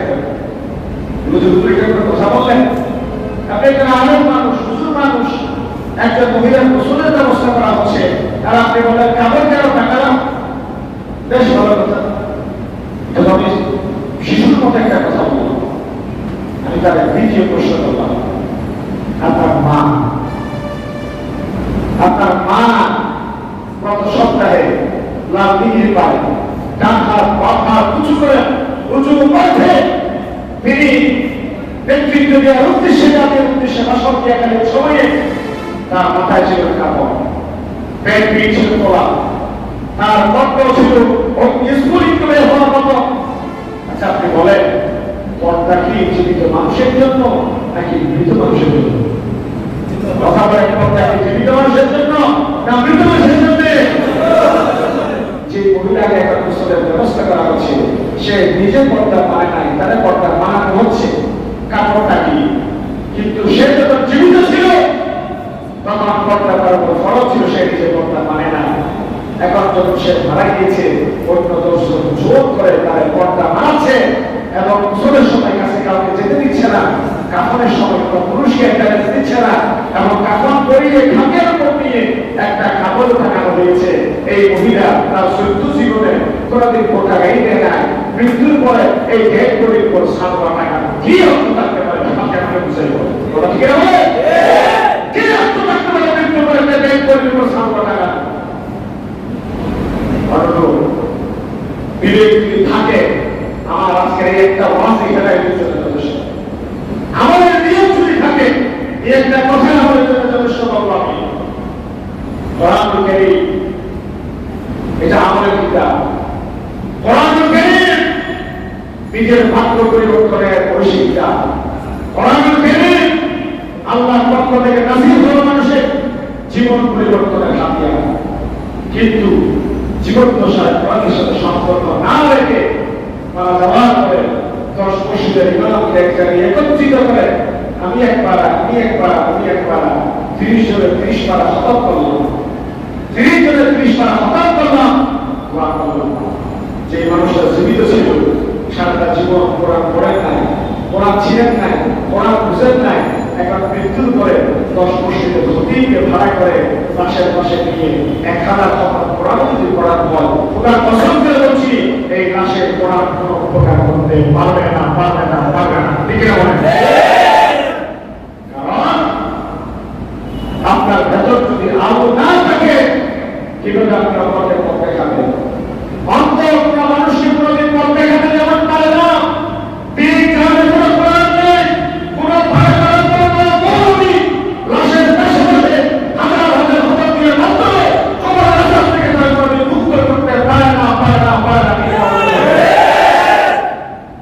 এই জন্য কোরআনের সাথে সম্পর্ক তৈরি করুন।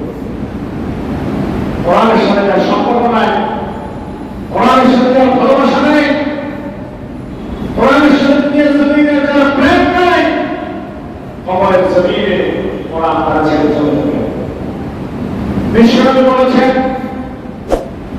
আসিয়াম ওয়াল কুরআন লিশফাআতিল আবদি ওয়ালাল সিয়াম কোরআন এবং রোজা রব্বুল আলামিনের দরবারে সুপারিশ করবে আসিয়াম রবের কাছে বলবেন ইন্নী বালাতুল তাআম ওয়াশ-শাহওয়াত রব্বুল আলামিন তোমার এই বান্দাকে সারাদিন খেতে দিই না আমি আজকে তার পক্ষে সুপারিশ করে দিলাম কোরআন কারীম বলে কোরআন রব্বি ইন্নী বালাতুল তাআম বিল-লাইল এই আদেশের মালিক আল্লাহ তোমার এই বান্দার শুকর করে করতে জানতো না কিন্তু গভীর রাতে মাহে রমজান যখন আসতো ওরা করে বসে থাকতো কোরআনের কালামে অক্ষরগুলো দিকে দেখে দেখে চোখের পানি ফেলতো আর উদাস করতো আক্ষেপ করতো আফসোস করতো কোরআনের ভালোবাসা কোরআনের মহব্বত তার ভেতরে ছিল আল্লাহ আমি কোরআন এবং রোজা তার পক্ষে সুপারিশ করছি আল্লাহ রাব্বুল আলামিনের হাবিব বলে ফায়ুশাফা রোজা এবং কোরআনের সুপারিশ আল্লাহ রাব্বুল আলামিন অবশ্যই মঞ্জুর করে জান্নাত দিয়ে দিবেন বিশ্বাস হয় কথা বলে বিশ্বাস হয় আমি তো ভুল হাদিস পড়ি না সব আমি শুদ্ধ হাদিস থেকে আলোচনা করছি আজকে বীরের কাছে কথা বলা শুনবে মানার চেষ্টা করবেন শোনার কথা সীমাবদ্ধ থাকবেন না কিছু করবেন কিছু করার পরিশ্রম করবেন কারণ শোনার কথা বেশি করতে স্থায়ী হয় না যে দেখে দেখে পড়ে সেটা বেশি টিকসই হয় বেশি তীব্র হয় বেশি স্থায়ী হয় এই জন্য বইয়ের প্রথম শব্দ হচ্ছে ইকরা বিসমি রাব্বিকাল্লাযী খালাক করুন আপনার প্রভু যিনি আপনাকে সৃষ্টি করেছেন জানার জন্য পড়তে হবে মানার জন্য জানতে হবে যদি কেউ না পড়ে জানবে না যদি কেউ না জানে ভুল আমল করবে এই জন্য এই জাতি কি হয়েছে আমাকে বুঝে আসে এই জাতি কি হয়েছে আমার বুঝে আসে না এই জাতির যুবকের ঘুম পাকে দিলে 10টা বাজে এই জাতির রাত্রিবেলায় ঘুমাতে যায় রাত 2টা বাজে যখন ঘুরে ঘুরে বুজুর্গদের কাহিনী করতে সব এই যুবক কি হয়েছে তো এই আগামী বাংলাদেশ তোর নেতৃত্বের জন্য অপেক্ষা করছে আগামী বাংলাদেশ তোর সঙ্গে ডিসিশন অপেক্ষা করছে আমার যুবকদের ভেতরে বুঝতে পারছি আগামী রাষ্ট্রনায়ক আমার যুবকদের ভেতরে বুঝতে পারছি আগামী সফল কর্মী আমার যুবকদের ভেতরে বুঝতে পারছি আমি তলাবিহীন চুরি থেকে আমার দেশকে উদ্ধার করে উন্নত বিশ্বের বাড়িকে নিয়ে যাওয়া একটা সন্ত্রাসী আর কোরআন কারীমের সাথে সাথে তিনি বলছেন 7 শ্রেণীর মানুষ যারা আল্লাহর আরশের নিচে ছায়া পাবে তাদের ভেতরে 2 নম্বর ওই ব্যক্তি যে যুবক তার যৌবন আল্লাহর পথে অতিবাহিত করেছে আল্লাহ কি বলেছেন আমার নবী কি করেছে একবার চিন্তা করতে পারে না আল্লাহ বিনে হিসেবে আমার সুখের জন্য আল্লাহ জান্নাত কি হয়েছে পাকিস্তানের জাস্টিস আল্লামা তাকি উসমানীকে প্রশ্ন করা হয়েছে হুজুর তাহাজ্জুদের সময় কতক্ষণে তাহাজ্জুদ শুরু হয় কতক্ষণে হুজুর জবাব দিয়েছেন আমি কি কিতাব থেকে জবাব দিব নাকি প্র্যাকটিক্যাল থেকে জবাব দিব স্বাভাবিক কিতাব থেকে জবাব দিলে একটু কঠিন হবে প্র্যাকটিক্যাল থেকে জবাব দিলে একটু সহজ হবে উপস্থিত জনতা বলেছেন হুজুর প্র্যাকটিক্যাল থেকে জবাব দেন তিনি বলছেন বর্তমান সময়ে আমাদের যুবকরা হাতের মোবাইল রেখে যখন ঘুমাতে যায় তখন হচ্ছে বর্তমানে তাহাজ্জুদের সময়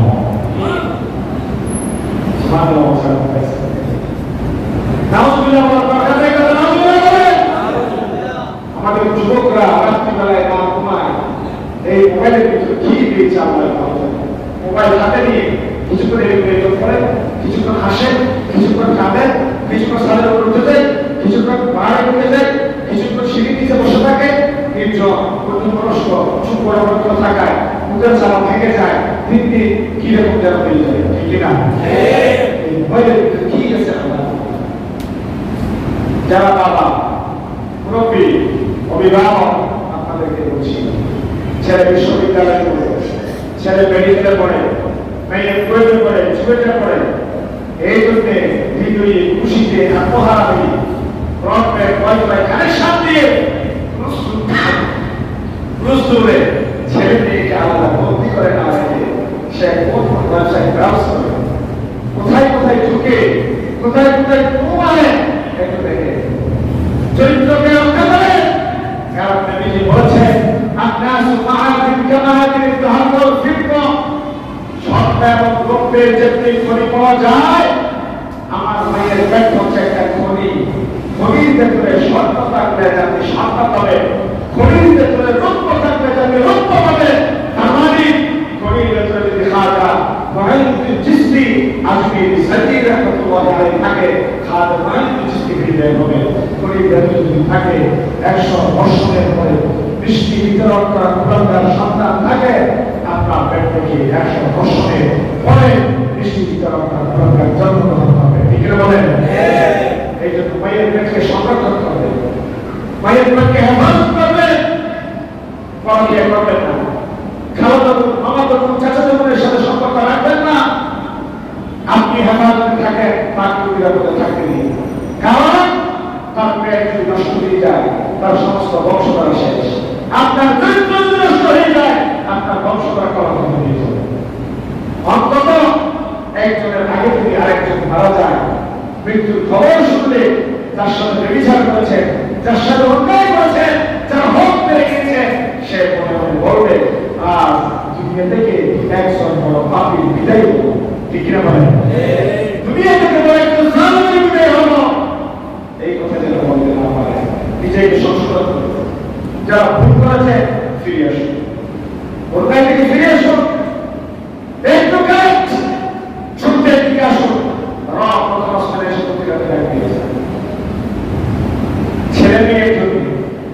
ছেলে মেয়ের জন্য বাবা কলঙ্কিত চেহারা দেখাচ্ছে নির্দিষ্ট কোনো আমল আনতে পারে। ঠিক না বলেন? সন্তানদের সামনে গার্লফ্রেন্ড নিয়ে বাবা গাড়ি হাঁকিয়ে চলে যাবে, সন্তানরা দূর থেকে দেখে দেখে চোখের পানি ফেলবে। এর যে অভিশপ্ত জীবন আর কি হতে পারে? আর কোন জায়গায় ধরা করবে, মায়ের হবে, ছোট হবেন, লজ্জিত হবেন, স্ত্রী পরিবারকে নিয়ে ওখানে চেহারা কালো করে মাথা নিচু করে আপনাকে নিয়ে আসতে হবে। এই যে লাঞ্ছনার জন্য আপনি থাকতে পারেন। কিনা বলে এই জন্য সতর্ক সাবধান, নিজেকে হেফাজত করুন। বিশ্বনবী বলেছেন, ওয়াল্লাহি মা দুনিয়া ফিল আখিরাহ ইল্লা মিসলু মা ইয়াজআলু আহাদুকুম ইসলাহু ফিল ইয়াউমি ফালয়ানজুর বিমা ইয়ারজা। আল্লাহর কসম করে বলছি, আল্লাহর শপথ করে বলছি, কোন মানুষ উদ্ধার তর্কবিত জীবন আলাদা করে নিজের হাতের পাশে আঙুলের একটা আঙুল সবাই আবার বের করে নিয়ে আসে, আঙুলের মাথায় যে সামান্য পরিমাণ পানি লেগে আছে, এর নাম দুনিয়া, ফেলে আসা অপরাধ পানির নাম আখিরাত। আঙুলের মাথায় লেগে সামান্য পানির নাম দুনিয়া, ফেলে আসা অপরাধ দরিয়া নাম আখিরাত। অর্থাৎ পরকালের তুলনায় দুনিয়ার 60-70 বছরের জীবন কামনা করা হবে এক মিনিট আমাদের মিনিট। দুনিয়ার 60-70 বছরের হায়াতটা যেন মনে করা হবে এক মিনিট আমাদের মিনিট। যারা নিজের জীবনটা শেষ করে দিল, অন্যায় অপরাধের মধ্যে দিয়েছে, কামতের ময়দানে হবে, সামনে দাঁড়িয়ে তারা আফসোস করে বলবেন, ইয়া আল্লাহ, আরেকটা বার সুযোগ দাও, দুনিয়া চলে যায়। 60-70 বছর যতদিন বেঁচে থাকবো, একটা সিজদায় পড়ে থাকবো, 70 বছর পরে এই সিজদা থেকে মাথা উত্তোলন করবো। আল্লাহ রাব্বুল আলামিন বলবেন, না না না, সুযোগ নাই, সামনে যাও। কোন আদম বলবে, ইয়াকুল ইনসান ইয়াউমাইদিন আইনাল মাফার। আল্লাহকে পালন কোথায়, পালন কোথায়, চার থেকে একটু দেখিয়ে দাও। আল্লাহ রাব্বুল আলামিন বলবেন, কাল্লা লা ওয়াসা। পালাবার কোনো জায়গা নাই, পালাবার জায়গা আছে? পালাবার কোনো জায়গা নাই।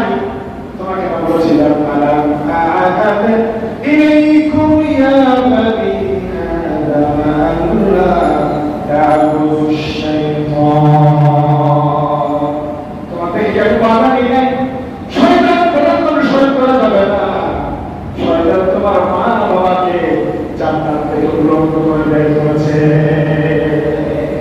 তারা কিভাবে কথা বলবে? আমি তোমাদের থেকে ওয়াদা দিয়েছিলাম শয়তানের অনুসরণ করা যাবে না। শয়তান কে? শয়তান সে যে তোমার মা বাবাকে জান্নাতে বিলম্ব করে ছেড়েছে। সুতরাং যে তোমার মা বাবাকে সম্মান করেছে, অশ্রদ্ধা করেছে, সে তোমাকে সুযোগ পেলে অপমান করে যাবে। ঠিক কিনা? আমাদের যাদের ধন বেশি, যাদের সম্পদ বেশি, চোখ টাকা তাদের হানাদের বেশি, আর যার ভেতরে ইমানের দৌলত মজবুত, যার ভেতরে আমলের সম্পদ বেশি, শয়তান তার ঘরে হানা দেওয়ার চেষ্টা করে বেশি। এই জন্য শয়তানের ফাঁদে পা দিয়ে যাবে না, শয়তানের ফাঁদে পা দিয়ে যাবে না। মানব রচিত মতবাদ প্রতিষ্ঠার পক্ষে স্লোগান করা যাবে না। দুনিয়ার জমিনে এক আল্লাহ ওয়াহদাহু প্রতিষ্ঠার জন্য জীবন মান একত্রিত করে সর্বোচ্চ চেষ্টা করে যদি খবর দেবেন তার কসম আপনার জন্য জাহান্নাম হারাম করবেন কে? কথা বলবেন হারাম করবেন কে? আল্লাহর কথা আল্লাহর কথা শোনো, নবীর পথে চলো, আর আল্লাহর অনুসরণ করো। যাদের মতো দাঁড়িয়ে নেয়, সিদ্ধান্ত নেয়, সিদ্ধান্ত নেয় তারা রেখে দিবে। কারণ বিশ্বকের সত্য, টুপির সুন্না, সুব্বার সুন্না, আংটির সুন্না খবরে যাওয়ার সময় যাবে না। খবরে যাওয়ার সময় একমাত্র দৃশ্যমান সুন্না দাঁড়িয়ে যাবে। এই এটা কোথা না? হ্যাঁ,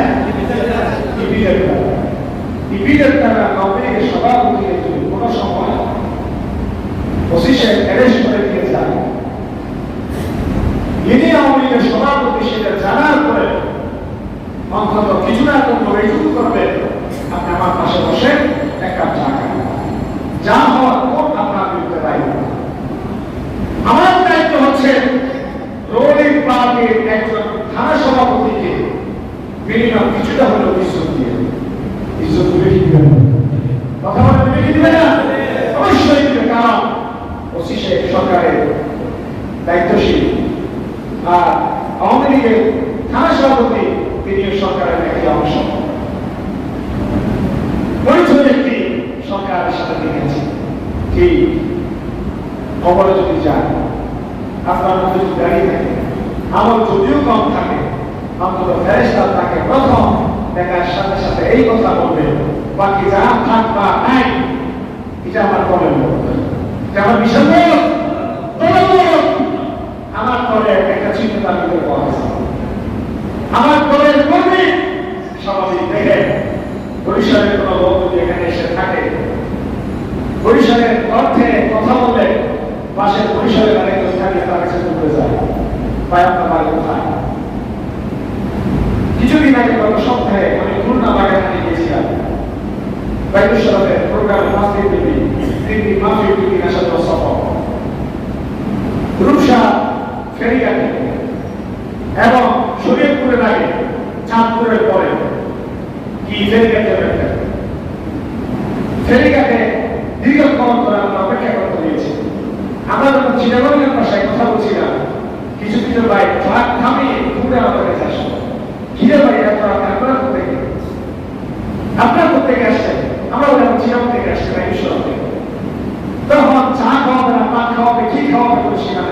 কারণ এই এত সকল শরীয়তপুরীদের ভেতর, এত সকল চাঁদপুরীদের ভেতর একজন চিটাগংয়ের ভাই পেয়েছে, চিটাগের ভাষায় কথা বলছি, এটাই তার কাছে মায়ের ভিতরে মতো, ঠিক না? খবরে দেওয়ার পরে ফেরেশতা আপনার উত্তেজনা মতো দাঁড়িয়ে দেখবে, এটাই প্রথম বলবে, বাকি কি আছে নেবে সেটা পরে দেখা যাবে। অন্তত আমার সরকারের লোক এটাই তার ভিতরে প্রথম পাওয়া গেছে।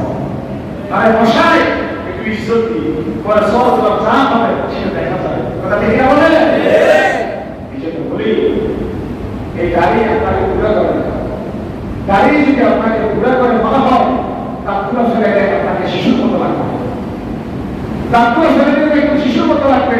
সুতরাং গাড়ি ফেলে পুরা না হয়ে তার ফেলে শিশু হলে তো আর পাবো, ঠিক না বলে? এটা কেউ করবে না, এটা কেউ করবে না। গাড়ি রাখে, গাড়ি আল্লাহ তাকে সেই সময়তে যখন বয়স হয়, যখন উপযুক্ত হয়, আল্লাহ অসময়ে কাউকে কিছু দেয় না, অসময়ে কাউকে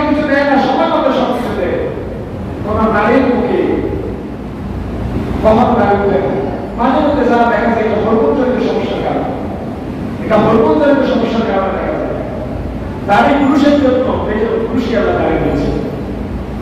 আর লম্বা চুল মেয়ের জন্য, এই জন্য আমি আমার ছাত্রদের লম্বা চুল রেখে বিশ্ববিদ্যালয় বলি আর কি, তোর কি ছেলে হয়ে যত্ন গ্রহণ করেছিস এটা কি পছন্দ না, নাকি তোর মেয়ে হয়ে ইচ্ছা হয়, এই জন্য লম্বা চুল রাখতে তোর একটা পছন্দ, তখন লজ্জা করে চুল কেটে দেয়। কারণ লম্বা চুল তো শুভ পাই মেয়ের জন্য, মার জন্য, আর তারই শুভ পাই পুরুষের জন্য। পরে কষ্ট নিয়ে না, আমি মেয়ের সাথে বলছি, কষ্ট নিয়ে নাকি কষ্ট নিয়ে নাকি আমি একটা আমাদের কথা বলতে গিয়ে বলছি। বিশেষ করে আমার অনেক মুসলিম ভাই নবী রওজার পাশে সালাম দিতে যাবে, ওমরা করতে যাবে, হজে যাবে, আমি তাদেরকে বিনয়ের সাথে বলছি আমার নবী রওজার পাশে যাবে, আমার নবী বুকে ছুরি চালিয়ে দাড়ি ফেলে যাবে, আমার নবী খুশিতে পারবে, নবী খুশিতে পারবে না। এই জন্য নবী যে রওজায় যাওয়ার আগে আগে অন্তত নিয়ত করে রওজা থেকে ফিরে এসে আর দাড়ি ফেলবো। আল্লাহ কবুল করে আমিন। কারণ এই করোনার ভেতরে 43 লাখ থেকে 45-48 লাখ মানুষ মারা গিয়েছে। করোনার ভেতরে 43 লাখ থেকে 48 লক্ষ মানুষ মারা গিয়েছে। তাদের তালিকায় যদি আমার আপনার নাম থাকতো, কেউ আমাদের এই জমিনে বাঁচিয়ে রাখতে পারত না। টাকা মানুষকে বাঁচিয়ে রাখতে পারে না, ক্ষমতা মানুষকে বাঁচিয়ে রাখতে পারে না।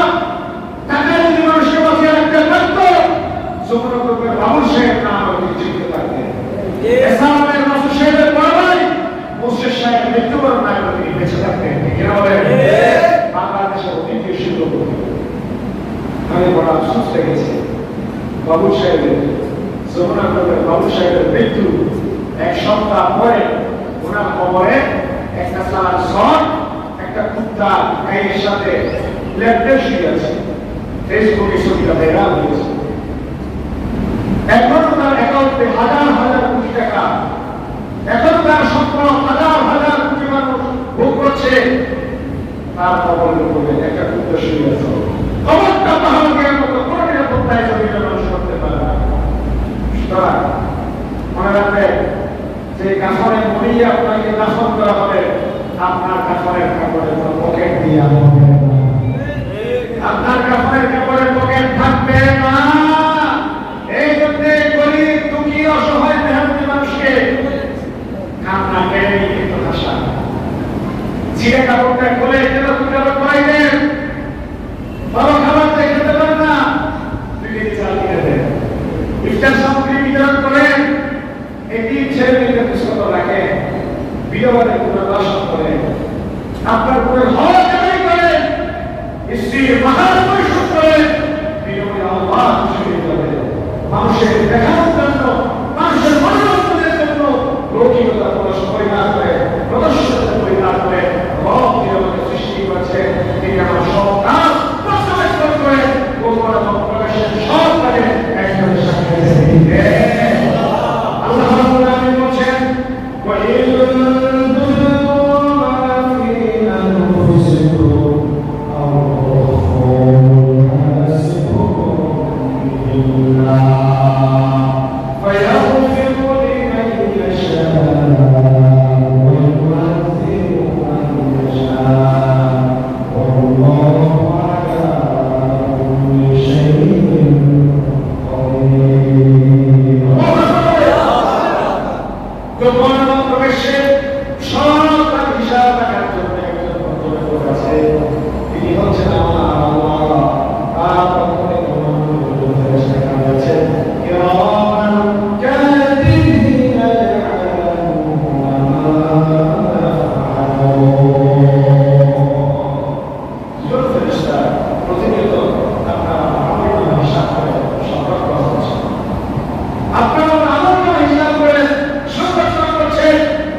আধা ঘন্টা থেকে 1 ঘন্টা কোরআন শরীফ তেলাওয়াত করব ইনশাআল্লাহ।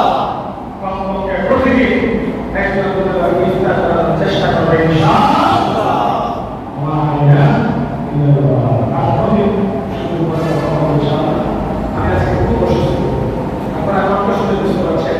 আপনারা আমার কমন মানুষ, ব্যবস্থা আমার কমন জায়গা, এই জন্য একাই কথা বলার একটা হেজিটেশন। আমি আমার মসজিদে যে ঘরছে, যে বয়সে কথা বলি, যে জোরে কথা বলি, আজকে আপনি কি বয়সে কি জোরে কথা বলছি, তবে দুর্ভাগ্য আমার খুব অসুস্থ। আজকে এই প্রথম 3 দিন পরে কথা বলছি, এর আগে অসুস্থ ছিলাম। আদা রস খেতে খেতে সারি সারি হয়ে গেছে আমাদের আজকে।